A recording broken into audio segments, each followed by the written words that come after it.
Welcome to Shorts Beyond Measure, where fashion, interiors, and psychology get the stylish, savvy, and slightly therapeutic touch. We're Tara West, Caroline Baltz, and Allison Goldberg, a fashion stylist and two interior designers who are also trained as psychotherapists. So let's get into what's trending, what's tired, and what's actually worth your time. Because good style and good decisions should never be short-lived.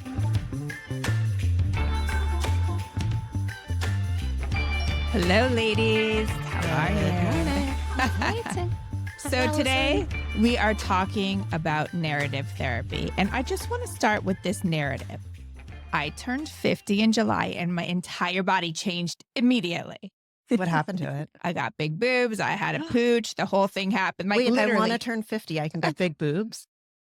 Sounds fun. but I had surgery to get them smaller, and so that wasn't the plan. Oh, But anyways, them. you guys, so I had to change everything. I started eating different, working out with a trainer. So a couple weeks ago, Mel Robbins was in town. You were there. And I wanted to wear this really cute outfit for the fact that I might see her, like, you know, the off chance I could talk to her. So I put on my pants and they were really tight. And I had only worn them like 6 months before. So I put on Spanx and I pull them up and I'm good. Now I'm going to show you what happened to the pants, okay? This isn't a rip. It's a shred. Do you see this? Oh my God, your butt is so shred. strong. Producer Wow. Dave, do you see the shred? It's a shred. We are picking up the shred. Okay, so question. Am I working out too much, eating too much, or is this a really poorly made pair of pants? Pants just don't shred. That's not even a question. That's the pan. What do you think? Definitely the pants. I can already tell there's like a silk in those. That's like a Dupioni silk. Of course they're going to rip. I mean, this is Zimmerman. Those aren't cheap pants. No. Mm-mm. I was kind of pissed. Like, I would have been fine if it was like a rip, because then clearly I shouldn't have been wearing them. But a shred? What did you do? I feel like we need to ask Zimmerman for your money back. Yeah. I definitely am. But thankfully I was wearing Spanx. So when they shredded, my whole ass wasn't hanging out in the Oh, Uber. yeah. Were they nude colored? Yes, A little sexy. It was a little Did you get the sexy. Uber ride for free? I didn't. But these things tend to happen to me. Are you seeing a pattern here? I'm seeing a pattern. Do you Yes. know that one time I was out to dinner with David and we took one of his attorneys out and she had like pleather pants on and they ripped in the middle of dinner. And she's also one of those women that does not wear underwear. And she's like, oh my God, what do I do? What do I do? What do I do? So I went up to the hostess stand and I asked for a stapler and we went into the bathroom and I was stapling her pants like in the middle of the bathroom. It was hysterical. That's awesome. Shout That's a out to hack. Maddie. That's a life hack. That's a life hack. Right there. I should have had a stapler with me. But we have to all say, to make me feel better, but really, shredding shouldn't happen in a pair of pants, especially a Zimmerman pair of pants, because those are not cheap. No, that would totally piss me off. Right? I actually really want to get your money back for you. I'm going to take them. But like Attorney David Goldberg, can you get Tara's money back? anyways, Caroline, why don't you kick us off with some real facts? Yeah, real facts. Okay. So, as you said, we're talking about narrative therapy today. What is narrative therapy?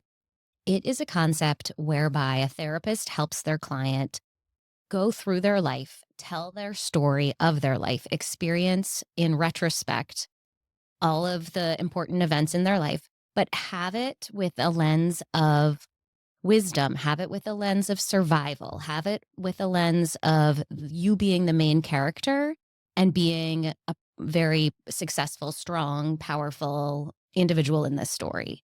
Right. When it comes to narrative therapy, usually when we look back at our lives, we kind of take these huge leaps from one stepping stone to the next. And often we can kind of go in a negative manner. Like, we survived this. I mean, we heard your story. It wasn't everything about how great you were. It was kind of the negative moments that you experienced.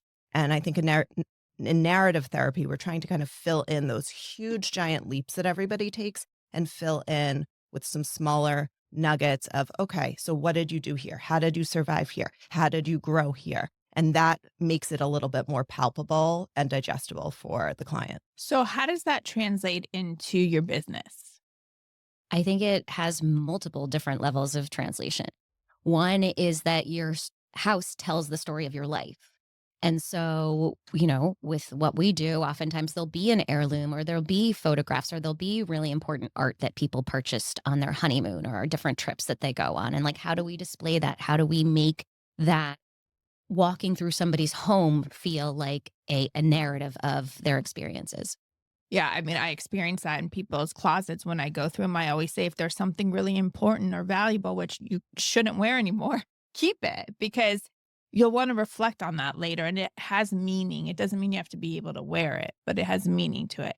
And so do you think when you apply this to people's homes and it brings a sense of warmth to them or Well, I think it brings a sense of authenticity, right? Like we can go into anybody's home and throw in a bunch of furniture that has no meaning and it's going to look great, but it won't feel like their home. And you want to deliver a narrative when people walk in about who you are, what your lifestyle is, and how you live. And I would say that client that we had that was recently divorced, she was really looking to establish herself new, establish her own identity. And her home was so unique because I forget what we named it, but it was something like French Country Manor.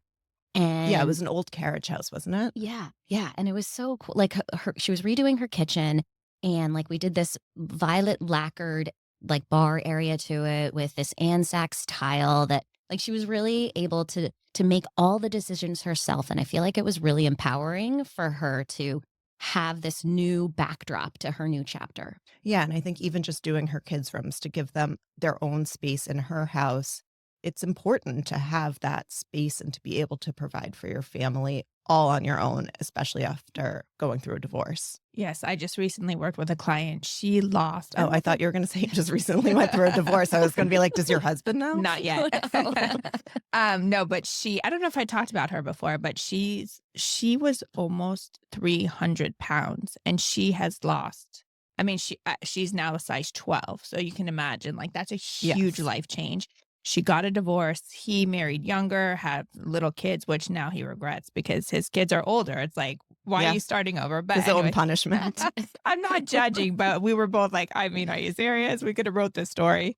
And, I've been shopping for her and she is so, so happy when things fit and she looks different. And now she's interested in this man. And so when she goes out, she feels good. And you can just see how happy it makes her. And like she's a new person. There's a new narrative. Yeah, she's rewriting her narrative. It's so important. And if she kept all the old clothes and tried to keep, wear it and put a belt around it, like she wouldn't feel good going Oh, out. yes, we got rid of so much stuff. What's that brand? Eileen Fisher. I'm like, there is not going to be No. any Oh, Eileen Fisher in your closet. And listen, no. I'm not going to, there are some pieces of Eileen Fisher. There's a one or two that you could wear. They're so flowy though. And They like if you are. go through all Ugh. that work to lose the weight, like show off your figure a little. Absolutely. And so as you guys see the transformation and how happy it makes people to have this is huge. Absolutely. And I was struck when you told your story on air how many traumatic events you had to endure as a child and safety and not knowing and walking on eggshells. And the way that you told the story, that was so beautiful. And I was so struck because you're a survivor. Yeah, it's funny. Not to Oh Not to gosh. bring my story up again, but one of the things is the first time a therapist ever referred to me as a survivor, I was pissed. I was so mad. I was like, who the hell do you think you are calling me a survivor? I don't know. It's so hard to register, but Ooh. I know. Because she helped you rewrite the narrative. Yeah, it was because if you were to tell me I was a survivor, that means I was having to do something. I don't know. It's not like, it just didn't resonate with me like that in life. I think because I was always surviving and I never had a moment to reflect. So when she said that to me, I was pissed. And then I was like, she's right. She's totally Well, right. it put the focus on you rather than your mom, right? If Right. you're a survivor, you did actionable things that helped you, surpass or yeah. survive. So it was nice to share my story. I think it's always, we should talk about it for a minute because this is the episode after. But I think that it's so important for people to know that everybody has a story, even our clients. When I go in, I'm super sensitive. I think that's nice about having a therapeutic background is, everybody has a story. Everybody has something that in my business, a body part they don't like or a shoe size that's impossible to get. It's some of these, but everybody has been through something. And so we all have to be very sensitive to people and their lives. And we're working with people in a very intimate way in their lives. Right. In their closets, in their homes.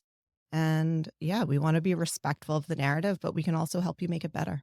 Absolutely. When I got certified or trained or whatever it was many years ago in narrative therapy, it was like on my mind. And so when Allison and I had this client up in Maine, we were driving to Maine all the time. And, sometimes we'd be like listening to music, other times doing work, whatever. But then No, we were usually doing therapy in the car. Don't lie. okay. So then we called it therapy, right? Like, okay.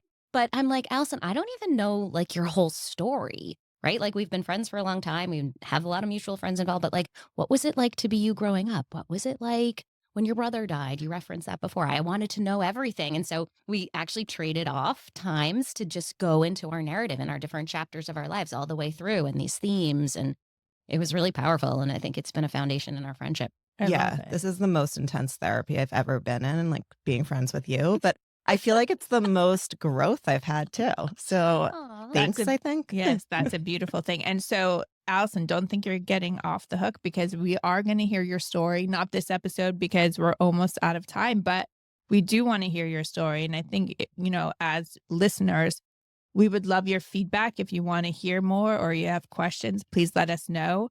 Anything you want to wrap up with, Caroline? I think that maybe it's just the chapters of our lives and reflecting on that and owning them and then actually having that as an expression, whether it's through our clothing, whether it's through trying new things, trying new outfits on, trying new types of design in your home and making it your own. I think authenticity is right there in there with the theme. Yeah, live authentically, and you always have the choice to rewrite the narrative and look at things from a different lens. Love it. Thanks, ladies. Thanks, so guys. Sincere today, Allison. I know. I haven't finished my coffee. Okay. That's it for this week's shortlist. Thanks for listening. If you enjoyed today's conversation, share it, leave a review, or let us know what's on your shortlist. Shorts beyond measure, because the most important things in life can't be quantified.